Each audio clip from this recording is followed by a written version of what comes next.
Hello everyone, this is Prabhu. இது நம்ம channel Tamil daily rider. So இன்றைக்கி இந்த வீடியோவில் R15 சீரீஸில் வரக்கூடிய செல்ஃப் மோட்டரோட பேரிங் எப்படி மாற்றுறது, கார்பன் பூஸ்ட் எப்படி மாற்றுறதுன்னு தான் பார்க்க போகிறோம்.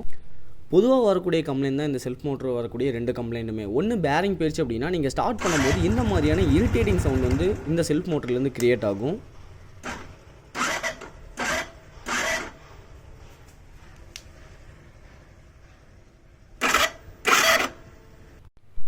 தென் ஒருவேளை கார்பன் பூஸ்ட் போயிருந்தது அப்படின்னா நீங்கள் பவர் கொடுக்கும்போது செல்ஃப் மோட்டர் ரன்னே ஆகாது. ஸோ இந்த ஆக்சுவலாக இந்த ரெண்டு கம்ப்ளைண்ட் வந்த அப்புறமாவும் நம்மளால் செல்ஃப் மோட்டர் தான் ரீப்ளேஸ் பண்ணணும்னு எந்த அவசியமே கிடையாது.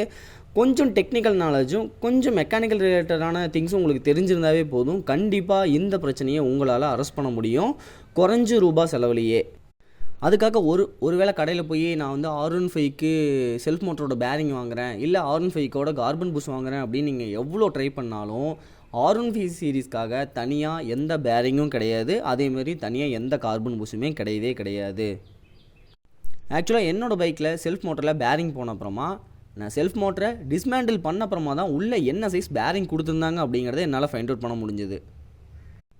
அதே மாதிரி கார்பன் பூஸ்ட்க்கு நான் FG பைக்கில் வரக்கூடிய கார்பன் பூஸ்ட் வாங்கிட்டு அதை ஆல்ட்ரு பண்ணி தான் R15 செல்ஃப் மோட்டரோட அட்டாச் பண்ணியிருக்கேன். செல்ஃப் மோட்டரில் வரக்கூடிய பேரிங் சைஸோட நம்பர் 609Z. இதில் வந்து ரெண்டு டைப் ஆஃப் பேரிங் வந்து நமக்கு அவைலபிள் இருக்குது. ஒன்று சைடில் ரெண்டு பக்கமும் ரப்பர் சீல் வச்ச பேரிங்கும், அதே மாதிரி சைடில் ரெண்டு பக்கமும் ஸ்டீல் பிளேட்டட் பேரிங்கும் நமக்கு வந்து அவைலபிளில் இருக்கும். பட் ஆனால் இந்த ரப்பர் வச்ச பேரிங் தான் நிறைய கடையில் அவைலபிளில் இருக்கும். இது விலைன்னு எடுத்துக்கிட்டிங்க அப்படின்னா வெறும் 35 ரூபாயிலேருந்து 50 ரூபா வரைக்கும் தான் கடையை பொறுத்து இதோட ப்ரைஸ் ரேஞ்ச் அப்படிங்கிறது மாறும். இதே நீங்கள் ஸ்டீல் பிளேட்டட் பேரிங்லாம் நீங்கள் வாங்கினீங்க அப்படின்னா அந்த பேரிங்கோட விலை 150 ரூபாயிலேருந்து 200 ரூபா வரைக்கும் வரும். மேக்ஸிமம் இந்த ரப்பர் பூஸ்ட் இருக்க பேரிங் வந்து நீங்கள் அவாய்ட் பண்ணணும். ஸ்டீல் பிளேட்டர் இருக்க பேரிங் வந்து நீங்கள் போட்டிங்கன்னா மட்டும்தான் லாங் லைஃப் வரும். இல்லைன்னா இதை கழட்டி மாட்டதுன்னா அவ்வளோ சாதாரணமான ஒரு விஷயம் கிடையாது. ஒரு இன்ஜினை வந்து எப்படி ஒரு டிஸ்மேண்டில் பண்ணிவிட்டு அசம்பிள் பண்ணுறது கஷ்டமான விஷயமோ அதே மாதிரி இந்த செல்ஃப் மோட்டர் ஒரு வேளை நீங்கள் கழட்டிட்டீங்க அப்படின்னா திரும்ப மாட்டுறதுக்கு நிஜமேலுமே உங்களுக்கு மெக்கானிக்கல் ரிலேட்டடான நாலேஜ் கண்டிப்பாக இருக்கணும். ஒருவேளை உங்களால் அது முடியல அப்படின்னா இந்த மெக்கானிக்கல் ரிலேட்டடான நாலேஜ் தெரிஞ்சு உங்களோட ஃப்ரெண்ட்ஸை பக்கத்தில் வச்சுக்கிட்டு இந்த விஷயத்தை செஞ்சீங்க அப்படின்னா ரொம்பவே யூஸ்ஃபுல்லாக இருக்கும். ஓகே, பேரிங் வந்து நமக்கு டேரெக்டாகவே நம்ம ஷாப்லேருந்து வாங்கிக்கலாம். அதே மாதிரி நம்மளால் R15க்காக கார்பன் பூஸ்ட் வாங்க முடியலனா கூட ஆல்டர்னேட்டிவாக நம்ம FGயோட கார்பன் பூஸ்ட்டை, அதாவது இந்த கார்பன் பூஸ்ட்டை கழட்டி எடுத்துகிட்டு போயிட்டு அதுக்கு மேட்ச் ஆகிற மாதிரியான கார்பன் பூஸ்ட் எல்லா கடையிலையுமே அவைலபிள் இருக்கும். வேறு பைக்கோட கூட நம்ம வாங்கி ஆல்ட்ரு பண்ணி போட்டுக்க முடியும். ஆனால் இதில் ரொம்ப இம்பார்ட்டண்டான ஒரு விஷயம் என்ன அப்படின்னா ஆயில் சீலை நீங்கள் பிரேக் பண்ணிடக்கூடாது. ஏன்னா இது இன்ஜினோட தான் அசம்பிள் ஆகிருக்கும். இன்ஜினில் சர்க்குலேட்டர் இருக்க ஆயில் கண்டிப்பாக அந்த செல்ஃப் மோட்டரோட கியர்லேயுமே டச் ஆகிட்டு தான் போகும். அந்த ஆயில் செல்ஃப் மோட்டருக்குள்ளே வந்து ஏதாவது ஷார்ட் சர்க்யூட் ஆயிடக்கூடாதுன்னு ஃப்ரண்ட்டில் வந்து ஒரு ஆயில் சீல் வச்சுருப்பாங்க. இந்த ஆயில் சீல் அவைலபிளாக கிடைக்கல. ஸோ ஒருவேளை நீங்கள் பேரிங்கை கழட்டும் போது ஆயில் சீலை ஒருவேளை நீங்கள் பிரேக் பண்ணிட்டீங்க அப்படின்னா அதில் இருக்க நம்பர் வச்சு உங்கள் ஏரியாவில் அந்த ஆயில் சீல் அவைலபிள் இருந்ததுன்னா மட்டும்தான் உங்களால் வாங்க முடியும். இல்லை நான் ஆயில் சீலை வந்து நான் பிரேக் பண்ணிட்டேன், ஆயில் சீல் வந்து டேமேஜ் ஆயிடுச்சு அப்படின்னா கண்டிப்பாக வந்து நீங்கள் இந்த மோட்டர் அப்படியே தூக்கி போட்டுட்டு புது மோட்டர் வாங்கி போடுறது ரொம்ப நல்லாயிருக்கும். ஏன்னா ஆயில் சீல் அவ்வளோ சீக்கிரம் கிடைச்சிடாது. செல்ஃப் மோட்டரை டிசேம்பிள் பண்ணுறது ரொம்ப ஈஸி. பேக் சைடில் இருக்கக்கூடிய 2 ஸ்க்ரூ நீங்கள் ரிமூவ் பண்ணிட்டீங்கன்னாவே போதும். செல்ஃப் மோட்டரை நம்ம 2 பார்ட்டாக பிரிச்சிடலாம்.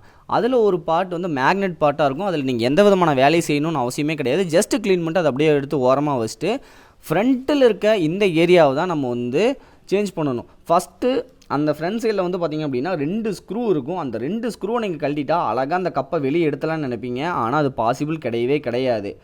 ஏன்னா பாசிட்டிவ் சப்ளை வரக்கூடிய லைன் டைரெக்டாகவே உள்ளே இருக்கக்கூடிய அந்த பிளாஸ்டிக் பார்ட்டை ரிமூவ் பண்ண முடியாத அளவுக்கு சால்ட்ரிங் பண்ணி தான் வச்சுருப்பாங்க. பொறுமையாக அந்த சால்ட்ரிங்கை கட் பண்ணி எடுத்துகிட்டு அந்த பீஸை உருவிட்டிங்கன்னா மட்டும்தான் உள்ளே இருக்கக்கூடிய பிளாஸ்டிக் பார்ட்டை வெளியே எடுக்க முடியும். அதுக்கப்புறமா தான் பேரிங்கையும் உங்களால் கழட்ட முடியும்.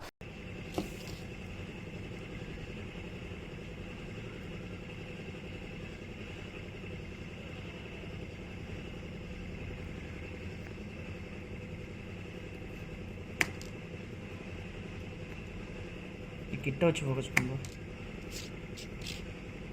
இதுன்னு இருக்கா?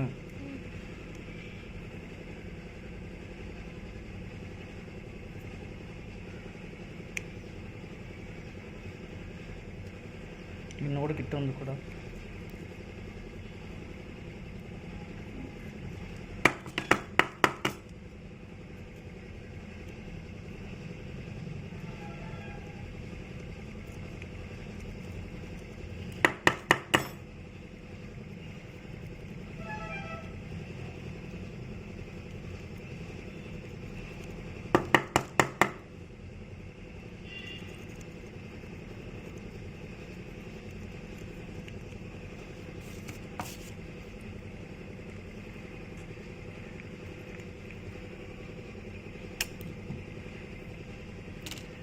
ஸோ இது கொஞ்சம் ரிஸ்க்கான விஷயம் தான். ஆனால் பொறுமையாக பண்ணினீங்க அப்படின்னா கண்டிப்பாக 100% உங்களுக்கு அந்த பேரிங்கை கழட்டுறது எளிமையாக அமையும். தென் அந்த பேரிங்கை நீங்கள் கழட்டும் போதும் கூட கரெக்டான ஏதாவது ஒரு கம்பி எடுத்து கரெக்டாக பொறுமையாக தட்டி அந்த ஆயில் சீலில் எந்த விதமான டேமேஜும் ஆகாத அளவுக்கு நீங்கள் பார்த்து பத்திரமா கழட்டினீங்கன்னா மட்டும்தான் ஈஸியாக வெளியே எடுக்க முடியும்.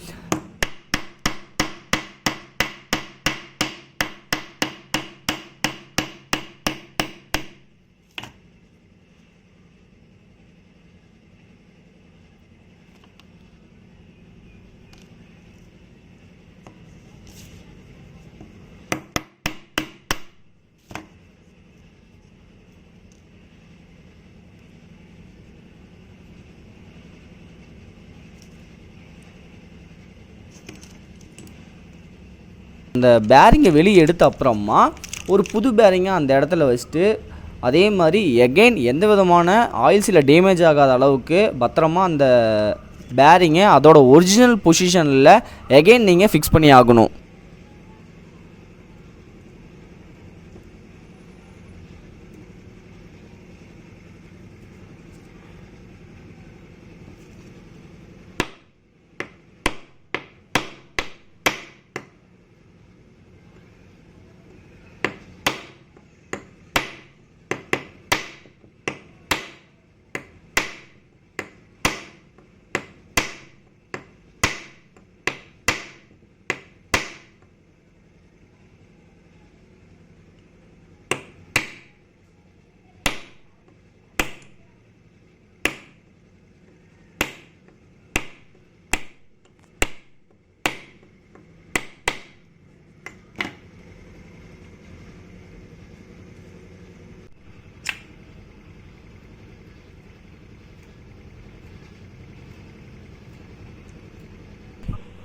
எகெயின் அந்த பிளாஸ்டிக் பார்ட்ஸை எப்படி ஒரிஜினல் பொசிஷனில் இருந்ததோ அதே மாதிரி சேம் பொசிஷனில் வச்சுட்டு ஃபஸ்ட்டு 2 சைடுமே உங்களுக்கு கார்பன் புஷும் வரும். ஒன்று வந்து நம்ம டேரெக்டாக ஸ்க்ரூ போட்டு லாக் பண்ணுற மாதிரி இருக்கும். அந்த ஸ்க்ரூ போட்டு லாக் பண்ணுறத கரெக்டாக கட் பண்ணி எடுத்துகிட்டு எகெயின் அதோட சால்ட்ரிங் பண்ணி எகெயின் அதோட வச்சு நீங்கள் லாக் பண்ணிடலாம். தென் அதே மாதிரி ஆப்போசிட் சைடில் வரக்கூடியது நம்ம ஆக்சுவலாக அந்த சால்ட்ரிங்கை கட் பண்ணிட்டு தான் அந்த பிளாஸ்டிக் பார்ட்டை வெளியே எடுத்துருப்போம். கரெக்டாக அந்த பிளாஸ்டிக் பார்ட்டை உள்ளே வச்சுட்டு எகெயின் அந்த கார்பன் புஷை கரெக்டான பொசிஷனில் வச்சுட்டு நம்ம வந்து சால்ட்ரிங் பண்ணிடலாம்.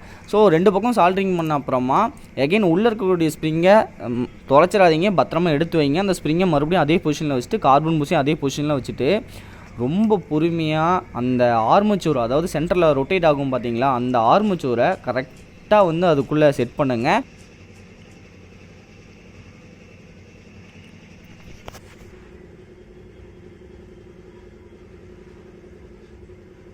எகெயின் அதை செட் பண்ணி முடிச்சப்புறமா அந்த மேக்னெட் வரக்கூடிய அந்த பார்ட்டையும் எடுத்து என்ன பண்ணணும் அப்படின்னா சேம் பொசிஷனில் வச்சிடணும். இல்லை முக்கியமாக கவனிக்க வேண்டிய ஒரு விஷயம் என்ன அப்படின்னா, இவ்வளோ கஷ்டப்பட்டு அந்த ரோட்டரை நீங்கள் கார்பன் புஷ் கரெக்டாக அட்டாச் ஆகிற மாதிரி வச்சுட்டீங்க அப்படின்னா சூப்பர். இதுதான் உங்களுக்கு வந்து இதை நீங்கள் செஞ்சிட்டீங்க, இதை நீங்கள் கரெக்டாக செஞ்சிட்டீங்க அப்படின்னாவே 100% வந்து செல்ஃப் மோட்டர் ரன் ஆக ஆரம்பிச்சிடும். இதில் வந்து எந்த விதமான டவுட்டுமே கிடையாது. உங்களுக்கு இதுக்கு மேலே கஷ்டமே இல்லைன்னு நினைப்பீங்க. ஆனால் முக்கியமான விஷயம் என்ன அப்படின்னா, எகெயின் அந்த ஆர்மேச்சருக்குள்ளே அந்த மேக்னெட் கப் இருக்குல்ல, அதை நீங்கள் லாக் பண்ணும்போது அந்த ஆர்மேச்சர் உருவிட்டு வெளியே வந்துடும். காரணம் என்ன அப்படின்னா, அந்த மேக்னெட்டோட ஈர்ப்பு விசையால் அது ரிட்டன் வந்து உள்ளே இழுத்துக்கும். அப்போ என்னாகும், நீங்கள் கஷ்டப்பட்டு போட்ட அந்த ஆர்மேச்சர் அந்த கார்பன் புஷ்லேருந்து வெளியே மறுபடியும் உருவிட்டு வந்துடும். மறுபடியும் நீங்கள் எகெயின் கஷ்டப்பட்டு தான் ஆகணும்.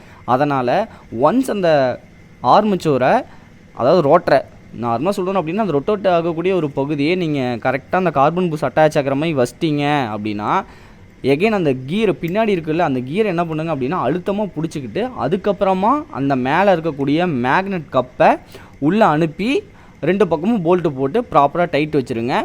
அவ்வளோதான். இதை நீங்கள் ரொட்டேட் பண்ணி பார்த்தீங்கன்னா தெரியும். ஜஸ்ட் எடுத்தோடனே நீங்கள் வண்டியில் கொண்டு போய் வச்சு பார்த்துடாதீங்க. நீங்கள் என்ன பண்ணலாம் அப்படின்னா, டேரெக்டாக பாசிட்டிவ் நெகட்டிவ் கரெக்டாக பார்த்து, இதில் அந்த பின் இருக்கிறது வந்து பாசிட்டிவ் லைனு, அது உங்களுக்கே தெரியும். ஸோ அந்த பின்னை வந்து பாசிட்டிவ் லைன்லையும் மோட்டரை கொண்டு போய் நெகட்டிவ் லைன்னு வச்சிங்க அப்படின்னாவே மோட்டர் ரன் ஆக ஆரம்பிச்சிடும். ஸோ சிம்பிளான வீடியோன்னு நினைக்காதீங்க. கண்டிப்பாக ஒருவேளை உங்களோட பைக்கில் அந்த மாதிரி ஏதாவது ஒரு பிரச்சனை இருந்தது அப்படின்னா ட்ரை பண்ணி பாருங்கள். கொஞ்சம் ரிஸ்க்கான விஷயம் தான், ரொம்பவே கஷ்டமான விஷயமும் கூட. ஒரு வேளை நீங்கள் பண்ணிட்டீங்க அப்படின்னா இன்றைக்கி மார்க்கெட் ரேஞ்சில் அந்த மோட்டரோட விலை 2200 ரூபா. உங்களுக்கு ஒரு 300 ரூபா செலவுலையே கண்டிப்பாக இந்த பிரச்சனை அரெஸ்ட் ஆயிரும். ஸோ நிறைய பேருக்கு இந்த வீடியோ யூஸ்ஃபுல்லாக இருக்கும் நம்புகிறேன். ஸோ தேங்க்ஸ் ஃபார் வாட்சிங். see you on next video. stay tuned with Tamil deadly Riders. Like பண்ணுங்கள், ஷேர் பண்ணுங்கள், மறக்காமல் R15 வச்சுருக்க எல்லா ஃப்ரெண்ட்ஸுக்குமே இந்த வீடியோ ஷேர் பண்ணுங்கள். ஸோ தேங்க்ஸ் ஃபார் வாட்சிங்.